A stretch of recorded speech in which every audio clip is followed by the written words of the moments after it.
नमस्कार साथियों, मैं डॉक्टर आशीष कुमार जैन, शिक्षाचार्य, एकलव्य विश्वविद्यालय दमोह, मध्य प्रदेश, संस्कृत विभाग। आज संस्कृत व्याकरण के अंतर्गत कारक प्रकरण और कारक प्रकरण के अंतर्गत द्वितीय विभक्ति हमें समझना है, जानना है और उनके उदाहरणों को समझना है, जिससे कि हम द्वितीय विभक्ति को जान सकें, समझ सकें और हम द्वितीय विभक्ति के प्रयोगों को बहुत अच्छे से कर सकें। मैं सर्वप्रथम आचार्य पाणिनि, आचार्य पूज्यपाद और आचार्य भट्टोजी दीक्षित, कात्यायन आदि मुनियों को प्रणाम करता हुआ मैं द्वितीय विभक्ति की ओर बढ़ रहा हूं। आचार्य भट्टोजी दीक्षित ने लघु सिद्धांत कौमुदी में एक सूत्र दिया है, कर्मणि द्वितीया। कर्म की द्वितीय विभक्ति होती है जिसका पहचान चिन्ह हो। मैंने पहले की कक्षाओं में ये बताया है कि कर्ता ने कर्म को करण से के द्वारा संप्रदान के लिए अपादान से संबंध काके की अधिकरण में पर संबोधन हे हो अरे, ये चिन्ह है इन विभक्तियों के। तो मैंने चिन्ह पहले बता दिए थे और अब हम यहाँ पर कर्म नाम की द्वितीय विभक्ति या यूं कहें द्वितीय विभक्ति को कर्म कहते हैं, इसका पहचान चिन्ह है अहम एकलव्य विश्वविद्यालय गच्छामि। मैं एकलव्य विश्वविद्यालय को जाता हूँ। यह वाक्य जो है इसमें को शब्द का प्रयोग किया गया। अहम एकलव्य विश्वविद्यालय गच्छामि, मैं एकलव्य विश्वविद्यालय को जाता हूँ। अहम ग्रामम गच्छामि, जहां को शब्द आवे सुहा द्वितीय विभक्ति है, कर्ता ने कर्म को। तो यहाँ कर्मणि द्वितीया से यहाँ पर को शब्द जो है विद्यालय में को शब्द लग रहा है और यहाँ विभक्ति लग रही है सु औ जस अम ओट सस, ये इसके प्रत्यय हैं और द्वितीय विभक्ति का प्रत्यय है कि सु औ जस अम ओट सस, ये प्रत्यय दिए गए और इन प्रत्ययों को आपको याद करना है जिससे कि आप उनके चिन्हों को पहचान चिन्हों को जान सके। अम औट सस ये प्रत्यय है। यहाँ विद्यालयम विश्वविद्यालयम, ग्रामम गच्छामि, मंदिरम गच्छामि, गृहम गच्छामि अथवा शरणम गच्छामि, ये जो वाक्य हैं इनमें कौन सी विभक्ति है? द्वितीय विभक्ति। अगला सूत्र हम देखें, कर्तरी कर्तरीप्सिततमं कर्म, कर्तुरीप्सिततमं कर्म, कर्तुरीप्सिततमं कर्म, कर्तुरीप्सिततमं कर्म। इसको 2-3 बार आप रिवाइज करिएगा जिससे आपको ये सूत्र भी याद हो जाए। क्या हो जाए? सूत्र भी आपको याद हो जाए। कर्ता क्रिया करते हुए जिसे सबसे अधिक चाहता है। यहां देखो कर्तुरी ईप्सिततम, उसको ईप्सित जो कर्म है उसकी कर्म संज्ञा होगी। जो कर्ता क्रिया कर रहा है और उस क्रिया के माध्यम से हमें पता चल रहा है इसका ईप्सित क्या है, इसका ईप्सित क्रिया क्या है, उसमें कर्म संज्ञा हो। उसका सबसे प्रिय ईप्सित होता है और उसकी कर्म संज्ञा होगी। यथा बालकः ग्रंथम पठति, बालक ग्रंथ पढ़ता है, बालक ग्रंथ को पढ़ता है। तो किसे पढ़ रहा है? ग्रंथ को। तो यहाँ ग्रंथ में पठति क्रिया है और ग्रंथ में द्वितीय विभक्ति लगेगी, सो यहाँ पर को का प्रयोग होगा, को चिन्ह निकलेगा। अथवा अतः ग्रंथ की कर्म संज्ञा होगी। मासेषु अश्वम बध्नाति, उड़द के खेत में घोड़े को बांधता है, क्रिया क्या हो रही है? घोड़े को बांधने की। तो अश्वम किसे बांध रहा है? घोड़े को। तो अश्वम बदनाती, उड़द के खेत में घोड़े को बांधता है। सुपेन ओदनम भूंगते, सुपेन ओदनम भूंगते। ओदनम यहाँ सूप से भात को खाता है। यहाँ ओदनम में क्या हो गई? द्वितीया विभक्ति। तो जो कर्ता का ईप्सित कर्म है, जलम पिबती, भोजनम खादति, कंदुकम क्रीडति, बालकम क्रीडति। तो यहाँ पर जो द्वितीय विभक्ति है वह जैसे अधरम मधुरम, मधुराधिपते मधुरम मधुरम। तो यहाँ पूरा द्वितीय विभक्ति का प्रयोग मधुराष्टकम में आप पढ़ेंगे, वहाँ द्वितीय विभक्ति का अधिकांश प्रयोग आपको मिलेगा। अधरम मधुरम जो पढ़ते हैं ना, यह इसमें केवल द्वितीय विभक्ति का प्रयोग मिल रहा है। दर्शनम देव देवस्य, यहाँ देखो दर्शनम देव देवस्य, तो यहाँ पर भी दर्शनम शब्द में कौन सी विभक्ति हो रही है? द्वितीय विभक्ति। दर्शनम में कौन सी विभक्ति? द्वितीय। तो दर्शनम देव देवस्य, दर्शनम देव देवस्य, देव प्रभु का, जिन देव का दर्शन, यहाँ पर द्वितीय विभक्ति हो गई। अहम विद्यालयम गच्छामि, मेरा विद्यालय जाना ईप्सित है। तो यहाँ ईप्सित कर्म क्या है? विद्यालय। तो ईप्सित में कौन सी विभक्ति लग गई? द्वितीय विभक्ति। यहाँ पर आपको देखना है ईप्सित का। अब हम देखें अनीप्सित में भी द्वितीय विभक्ति किस प्रकार से लगती है, इस सूत्र से। क्योंकि हम कुछ क्रियाएं ऐसे भी करते हैं जो हमारी ईप्सित नहीं है, लेकिन उसके साथ में सहगामी क्रियाएं हैं, तो साथ में होती चली जाती हैं। सो अनीप्सित में भी, अनीप्सित कर्म में भी, क्रिया में भी द्वितीय विभक्ति यहाँ हो जाएगी। जैसे तथा युक्तम चानीप्सितम, तथा युक्तम चानीप्सितम, तथा युक्तम चानीप्सितम। कर्ता द्वारा अनीप्सित, अनिच्छित, अनैच्छिक, अप्रिय, उपेक्षित होने पर भी इच्छित की भांति क्रिया रखता है, उसकी अनीप्सित भी कर्म संज्ञा होगी। उस अनीप्सित की भी कर्म संज्ञा होगी। जैसे ओदनम भुंजनानः, भुंजन विषम भुंगते, भात खाता हुआ विष खा रहा है, चावल खा रहा है, जो कि अनिश्चित क्रिया विष है, विष तो खाएगा नहीं कोई, लेकिन वह विषाक्त चावल को भी खा रहा है या विष खा रहा है, तो वह अनिश्चित है। ग्रामम गच्छन तृणम स्पर्शति, ग्रामम गच्छन तृणम स्पर्शति, गांव को जाता हुआ तृण को तोड़ता जा रहा है, छूता जा रहा है। तो यहाँ क्या बनेगी? कौन सी विभक्ति? द्वितीया। गांव को जाते हुए क्या कर रहा है? तिनके को छू रहा है। कई लोगों की हैबिट होती ना, पगडंडी पर चले जा रहे हैं, रास्ते में घास लगी है, हाथ में लाठी है, लाठी घुमाते हुए चले जा रहे हैं, जबकि हमारा ईप्सित कर्म क्या था? खेत जाना। और हमने क्या किया? खेत तो जा रहे हैं, लेकिन साथ में हम उनको भी तोड़ते जा रहे हैं। चटाई पर बैठे हैं, किस उद्देश्य से बैठे हैं? सुख के लिए, लेकिन अब चटाई के रेसे खींच रहे हैं। चद्दर पर बैठे हैं तो चद्दर के रेसे खींच रहे हैं। कुर्सी पर बैठे हैं तो कुर्सी के कोने खरोच रहे नाखून से। तो ये क्या है? ये जो अनिश्चित है वही सूत्र से उसमें कर्म संज्ञा होगी। ऐसे और भी बहुत सारे वाक्य हैं जो आप बना सकते हैं अपने बुद्धि विवेक के आधार पर। अकथितम च एक सूत्र है, अकथितम च, है ना? अकथितम च।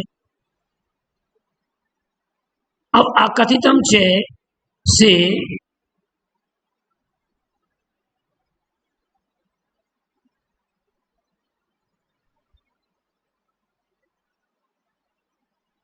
अकथितम से क्या होगा? मुख का हम अगर देखें तो आकथितम से क्या होगा? आकथितम से क्या वाक्य बनेगा? यहां पर ये कह रहे हैं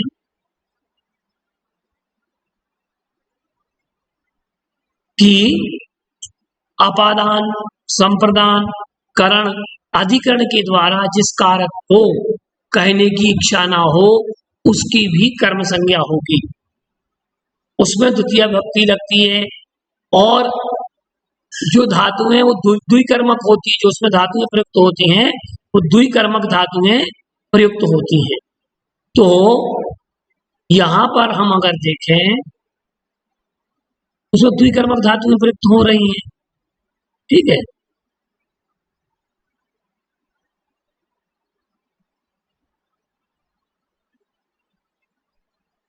द्विकर्मक धातुएं यहाँ प्रयुक्त हो रही हैं। तो अब द्विकर्मक धातुएं कौन कौन सी हैं देखते हैं कि जहां द्विकर्मक धातुएं लगती हैं वहां पर देखिए आप, जो है याच पच दंड रुधि प्राची ची प्रुसासु जी मथमुसाम कर्मयुग स्याद कथितम तथा स्यान्नी कृष्वहाम। तो है याच पच दंड रुधि प्राची ची प्रुसासु जी मथमुसाम कर्मयुग स्याद कथितम तथा स्यान्नी कृष्वहाम। ये जो श्लोक है इस श्लोक को आपको पढ़ना है, सीखना। इस श्लोक को आप पढ़ें, जाने, समझें, जिससे कि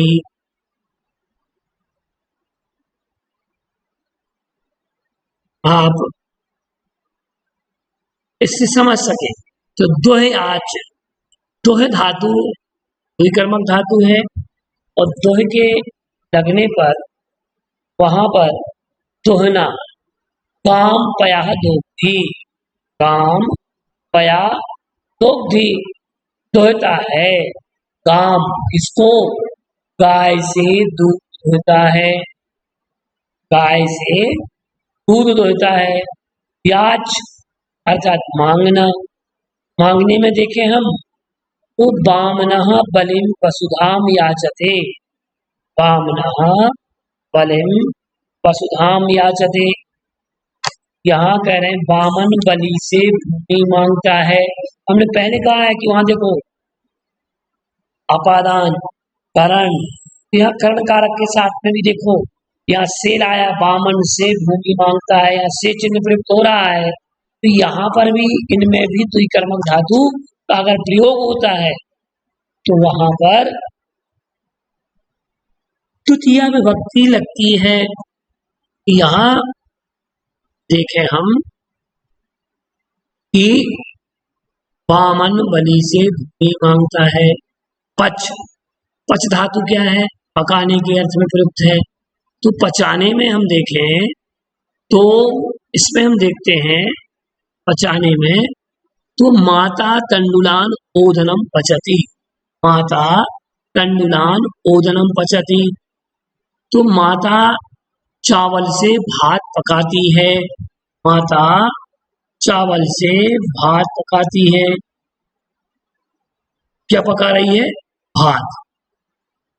माता चावल से भात पकाती है। अब हम देखें इसको दंड धातु, दंड धातु के साथ प्रयोग करें तो दंड का अर्थ है दंड देना। नृपः चौरम शतम दंडयति, नृप चोर पर 100 रुपए का दंड देता है। नृप चोर पर 100 रुपए का दंड देता है। ये बन गया क्या? दोह याच पच दंड के साथ ऐसे आप और भी प्रयोग बना सकते। चलिए अगले शब्दों को देखते हैं। देखिए अब ये शब्द रुध, प्रच्छ, ची, ध्रु और सास। रुद का अर्थ है रोकना। क्या है? रोकना। तो यहां द्विकर्मक धातु है ये। वालः क्षेत्रम ग्रामम अवरुद्ध्वादि। वाला खेत में गाय को रोकता है। वालः क्षेत्रम गावः अवरुद्ध्वादि। ठीक है, यहाँ पर रुद धातु है, द्विकर्मक धातु है, रोकने के अर्थ में प्रयुक्त होती है। प्रच्छ, प्रच्छ का अर्थ है पूछना। प्रच्छ का अर्थ क्या है? पूछना। वृद्धा मालवकम पंथानम पृच्छति। बुजुर्ग बालक से मार्ग पूछता है। ची, चुनना। सीता लताम पुष्पम चुनोती। सीता लता बेल से पुष्प चुनती है। सीताम लताम पुष्पम चुनोती। किससे? लता से। अब हम इसको देखें कि चुनने के लिए सीताम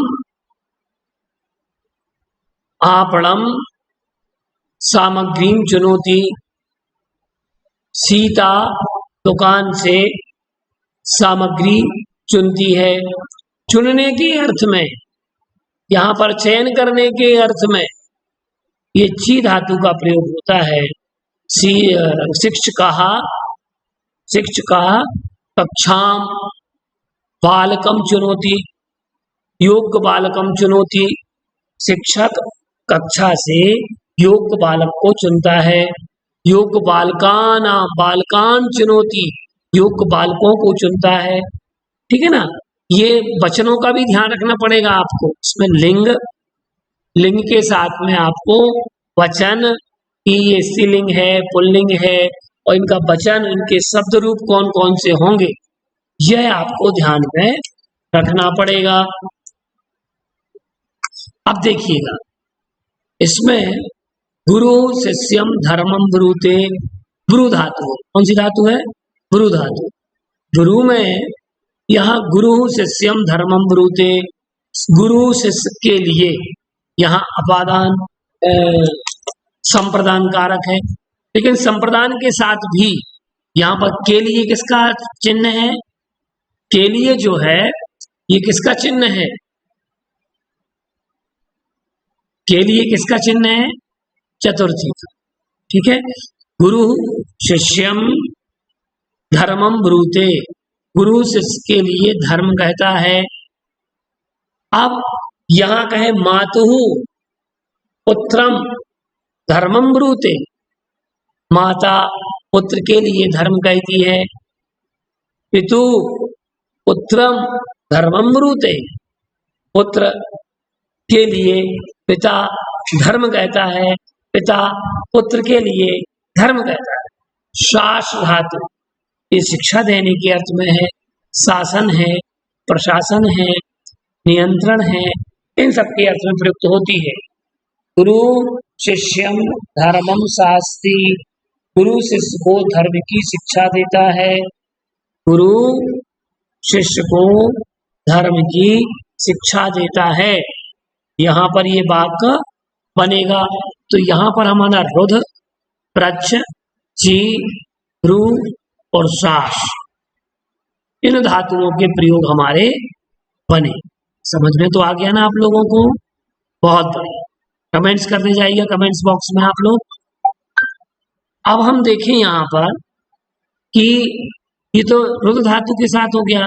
अब हम देखते हैं जी, मथ, मुसाम, इन धातुओं के साथ भी हम प्रयोग बना लेते हैं।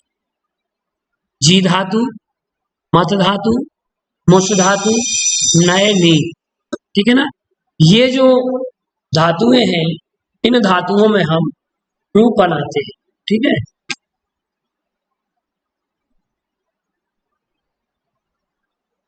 अब आप देखें इसमें जी, जी का अर्थ है जीतना। क्या है? जीतना। सा देवदत्त शतम जयति, वह देवदत्त से 100 रुपये जीतता है। सह देवदत्त शतम जयति, वह देवदत्त से 100 रुपये जीतता है। मथ, मथ का अर्थ है मथना। मथ का अर्थ क्या है? मथना। तो यह कह रहे हरि ही सुधाम क्षीर निधिम मथनाति, हरि ही सुधाम क्षीर निधिम मथनाति। हरि अमृत के लिए क्षीर सागर को मथता है। हरि ही अमृत के लिए क्षीर सागर को मथता है।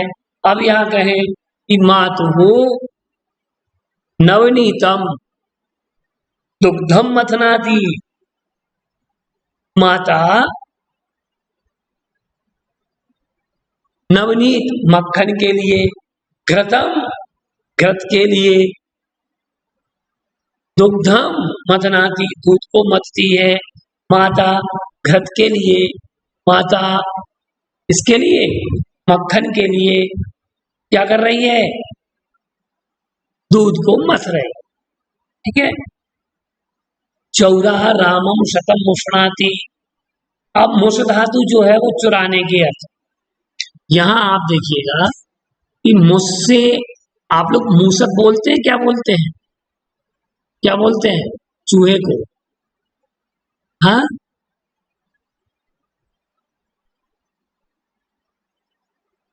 चूहे को क्या बोलते हैं? मूसक। बहुत। तो ये मूसक कहां से बना?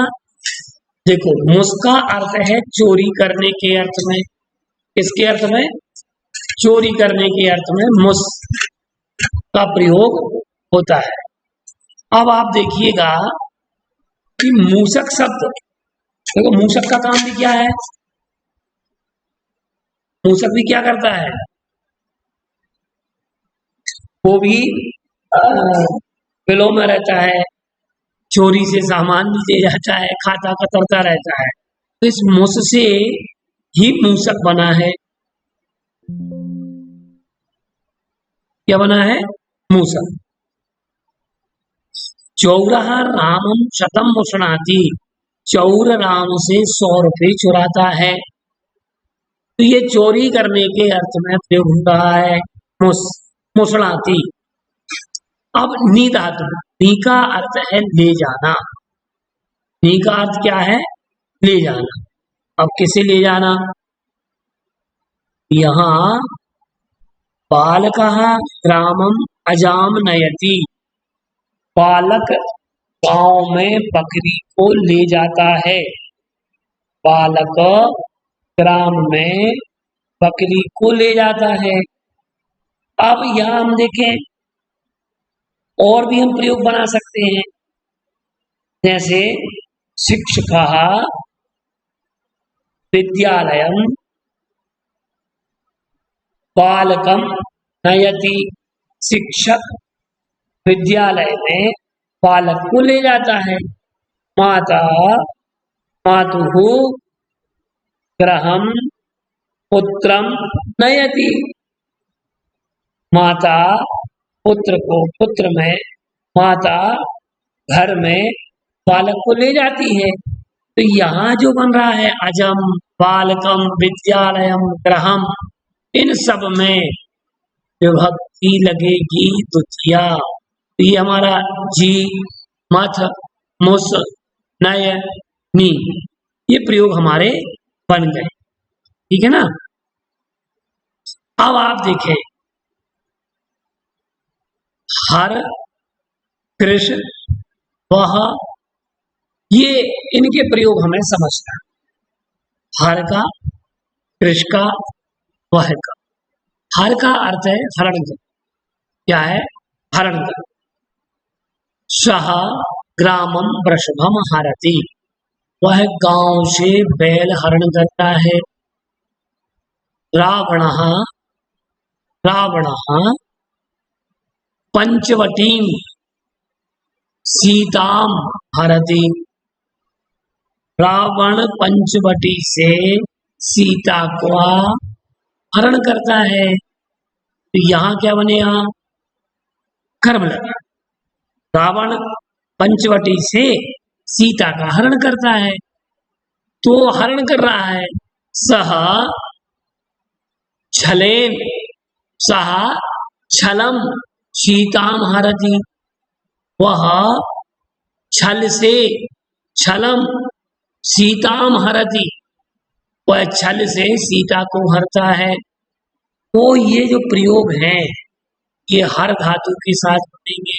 हरति, हरने की। कृष धातु, कृष का अर्थ है खींचना। सह ग्रामम वृषभम कर्षति, वह गांव से बैल खींचता है। उसको खींचता है, बैल खींचता है। अब यहाँ असुरः सर्पम, असुर सर्पम वृषभाचलम कर्षति, मंदराचलम कर्षति। वह असुर सर्प की रस्सी बनाकर मंदराचल को खींच रहे हैं। क्या कर रहे हैं? मंदराचल को खींचते हैं। समुद्र मंथनम करोति सा, वह समुद्र मंथन कर रहे हैं। सह, कौन? असुरः सर्पम मंदराचलम कर्षति, वह मंदराचल खींच रहे हैं। है। अब हम देखें वह धातु, वह का अर्थ है पहुंचाना, ढोना। तो सह ग्रामम वृषभम वहति, वह गांव से बैल पहुंचाता है। क्या कर रहा है? पहुंचाता है। सह डाक ग्रहम, सह डाक ग्रहम पत्रम वहति, वह डाक घर से पत्र पहुंचाता है। तो यहाँ पर जो ये प्रयोग बनेगा हर का, कृष का, वह का, वह ग्रामम, सह ग्रामम वृषभम वहति, वहन करने के अर्थ में जो बन रहा है प्रयोग, सो वह। अब देखिएगा अगला सूत्र, उपान वध्यांग वसः, इसको रिवाइज करें। उपान वध्यांग वसः, उपान वध्यांग वशः, बोलिएगा उपान वध्यांग वसः।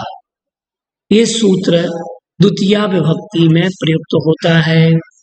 उप, अनु, अधि, आंग, उपसर्ग बस धातु के पूर्व लगा हो तो क्या प्रयोग बनता है? बस धातु के पूर्व लग गया हो तो प्रयोग क्या बनेगा? तो उस धातु के आधार की कर्म संज्ञा होगी। इस बात को ध्यान रखना, यह बस धातु आधार है तो उसके आधार में क्या होगी? कर्म संज्ञा। उप, अनु, अधि, आंग अर्थात आ उपसर्ग बस धातु के पूर्व लगा हो तो उसकी कर्म संज्ञा होती है। ठीक है। उप का अर्थ है, देखिए अब यहां उप धातु का प्रयोग समझे हम। हरि वैकुंठम उपविशति, हरि वैकुंठ में रहता है। हरि वैकुंठम उपविशति। अब हम इसको देखें कि जिलाध्यक्षः या जिला न्यायाधीशः मंडलम उपविशति, जिला न्यायाधीश मंडल न्यायाधीशः मंडलम उपविशति, मंडल न्यायाधीश मंडल अर्थात जिले में रहता है। यहां देखें प्राचार्यः कार्यालयम उपविशति, प्राचार्य कार्यालय में रहते हैं, ये उनका आधार है रहने का। अब अनु, हरि वैकुंठम अनुवसति, बोलते हैं ना कि हरि कहाँ रहते हैं, हरि का निवास स्थान कहाँ है, हरि से मिलना है तो कहाँ जाना पड़ेगा? वैकुंठ। तो वैकुंठ के लिए प्रयास करना चाहिए हमें प्राप्ति के लिए। ठीक है। तो वैकुंठ में हरि रहते हैं, निवास स्थान है वो, इसलिए वो आधार बता दिया गया। ठीक है। अब हरि वैकुंठम अनुवसति, हरि वैकुंठ में रहते हैं। अब अधि के साथ हरि वैकुंठम अधिवसति, हरि वैकुंठ में रहता है, रहते हैं। आंग हरि वैकुंठम आवसति, वैकुंठम आवसति, वैकुंठम आवसति, हरि वैकुंठम आवसति। यहाँ वस धातु के साथ में जो प्रयोग बन रहा है, वह प्रयोग जो बन रहा है, वह प्रयोग क्या है?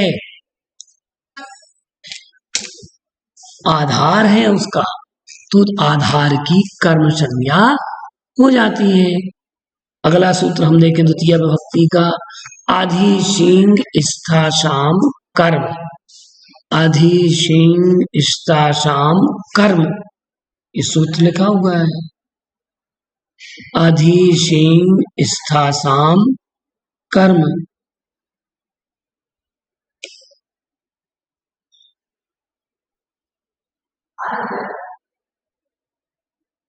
तो यहां अधि उपसर्ग के साथ शींग सोना, स्था मतलब ठहरना, और आस यहाँ पर स्थित धातु के आधार की कर्म संज्ञा होगी।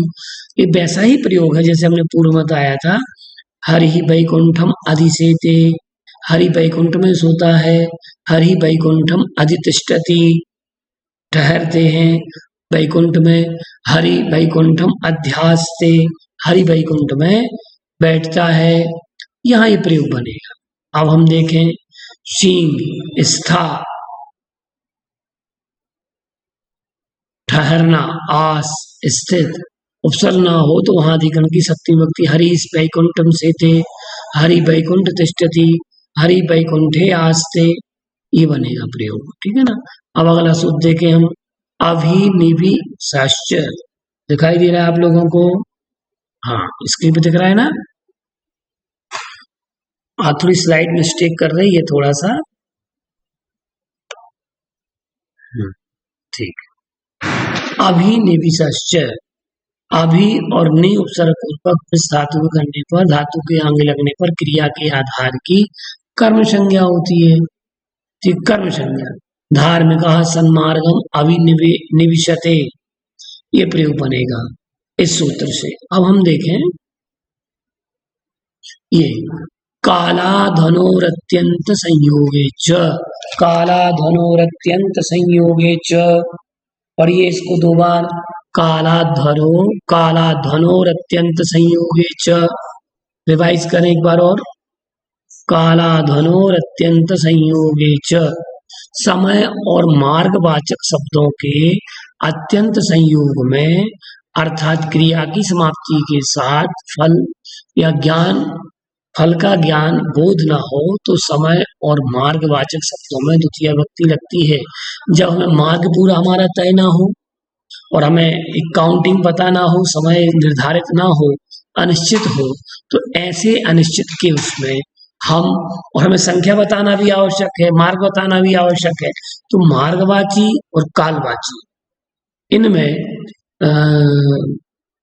शब्दों में द्वितीय विभक्ति होती है। जैसे देखिए, योजनम कुटिला नदी, योजन भर नदी टेढ़ी है, योजन भर नदी टेढ़ी है, तो यहाँ पर कालवाची। गणेश मासम व्याकरणम पठति, पता नहीं गणेश कब से पढ़ रहा था व्याकरण, तो कहा कि महीने भर व्याकरण पढ़ता है। मार्गवाची और कालवाची, इनमें कौन सी विभक्ति होगी? शब्दों में अंतरा अंतरेण, एक सूत्र है ये, अंतरा अंतरेण। तो अंतरा अंतरेण जो सूत्र है, इस सूत्र से भी द्वितीय विभक्ति बनेगी। अंतरा का अर्थ है बीच में, अंतरेण का अर्थ है बिना के योग, द्वितीय विभक्ति लगती है। जैसे जयंतम मयंकम च अंतरा पूजा अस्ति, जयंत और मयंक के बीच में पूजा है, तो जयंत और मयंकम च अंतरा पूजा अस्ति।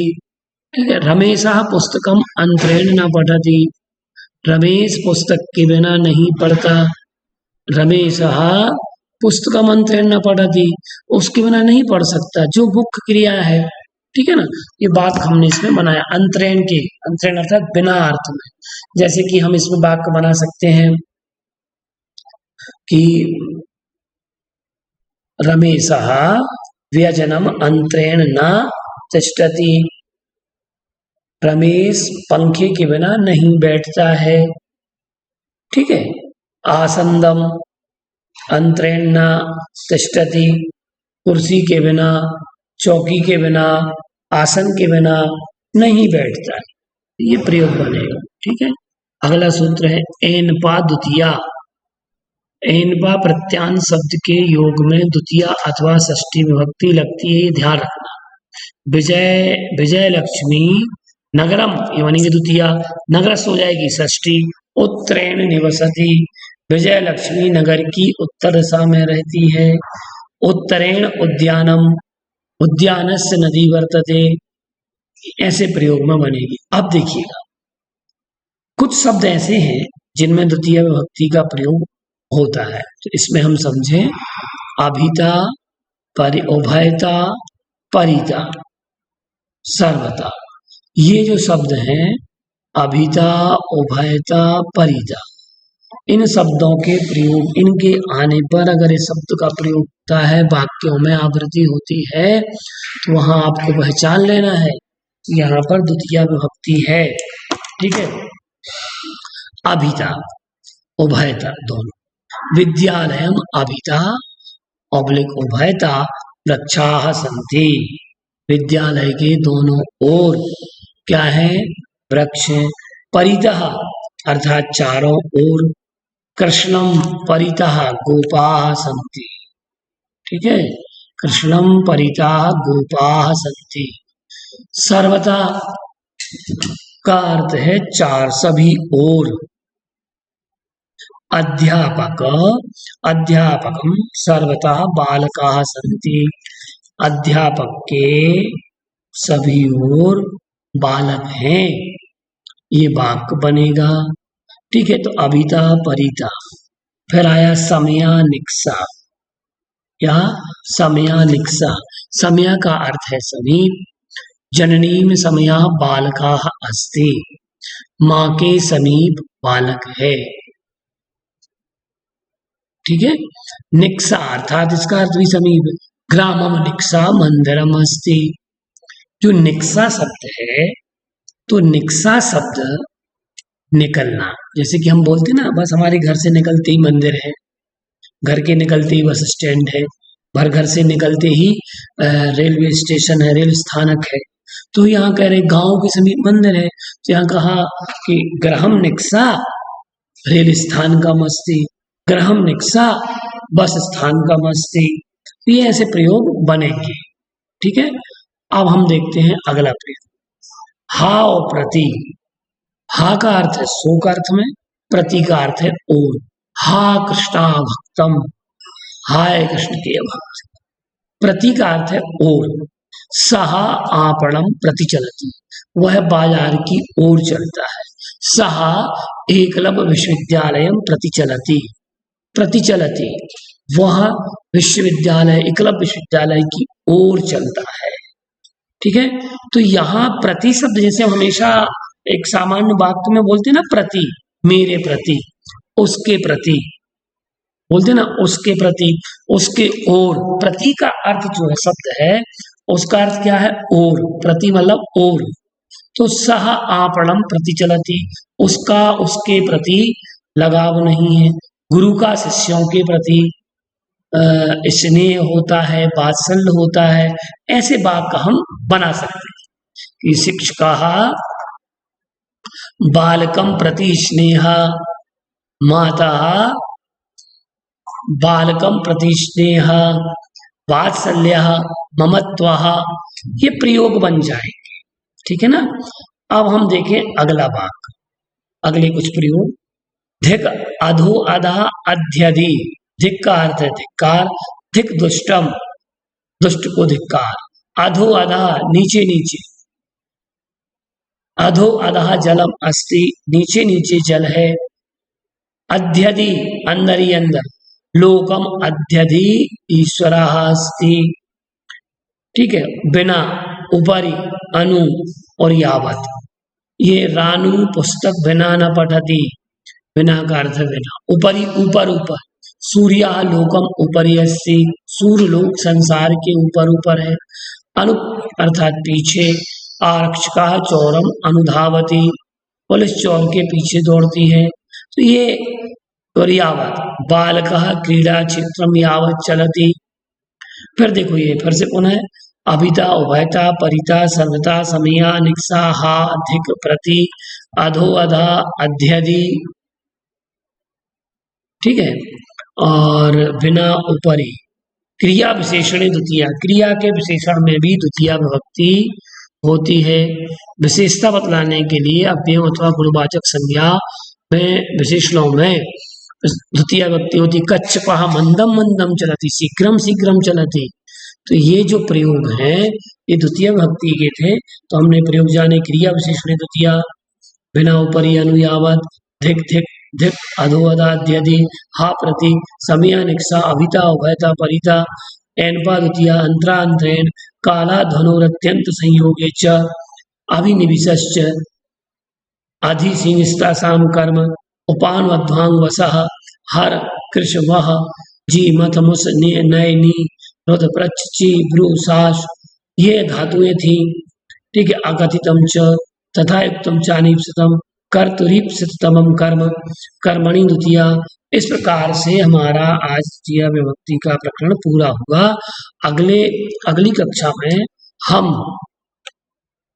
क्या करेंगे, तृतीय विभक्ति को हम जानेंगे, समझेंगे। नमस्कार, मैं डॉक्टर आशीष कुमार जैन, शिक्षाचार्य, अध्यक्ष संस्कृत विभाग, क्लब विश्वविद्यालय दमोह, मध्य प्रदेश।